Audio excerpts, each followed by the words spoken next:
राम भक्त हनुमान को कई नामों से जाना जाता है, जैसे मारुति नंदन, पवन पुत्र व संकट मोचन आदि। माना जाता है कि वह भगवान शिव के 11वें रुद्र अवतार है और उनके जन्म का उल्लेख कई पौराणिक कथाओं में मिलता है। इस कहानी में हम हनुमान जी के जन्म से जुड़ी एक प्रचलित कथा के बारे में बता रहे हैं। हनुमान जी के जन्म की कथा बहुत रोचक है। वे माता अंजनी और वानर राज केसरी के पुत्र थे। माना जाता है कि उनका जन्म कोई साधारण संयोग नहीं था, बल्कि देवतागण, नक्षत्र और सारे भगवान के आशीर्वाद से पृथ्वी से पाप का विनाश करने के लिए हुआ था। मान्यताओं के अनुसार माता अंजनी को यह वरदान मिला हुआ था कि उनका होने वाला पुत्र शिव का अंश होगा।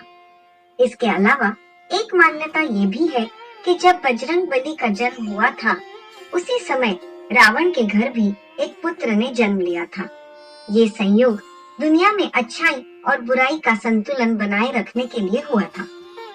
पौराणिक कथा के अनुसार केसरी राज के साथ विवाह करने के बाद कई वर्षों तक माता अंजना को पुत्र सुख की प्राप्ति नहीं हुई। वह मंतंग मुनि के पास जाकर पुत्र प्राप्ति का मार्ग पूछने लगी। ऋषि ने बताया कि वृषभाचल पर्वत पर जाकर भगवान शिव की पूजा अर्चना और तपस्या करो, फिर गंगा तट पर स्नान करके वायु देव को प्रसन्न करो, तुम्हारी मनोकामना पूर्ण होगी। फिर जब माता अंजनी वृषभाचल पर्वत पर बैठकर पुत्र प्राप्ति के लिए भगवान शिव की पूजा कर रही थी, वह हाथ जोड़कर और आंखें बंद करके आराधना में लीन थी। तभी उनके आंचल में एक फल आकर गिरा।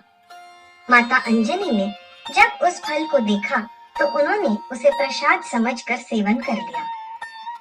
दरअसल जब माता अंजनी जंगल में पूजा कर रही थी, तब वहां से दूर अयोध्या में राजा दशरथ भी पुत्र प्राप्ति के लिए शिव यज्ञ करवा रहे थे।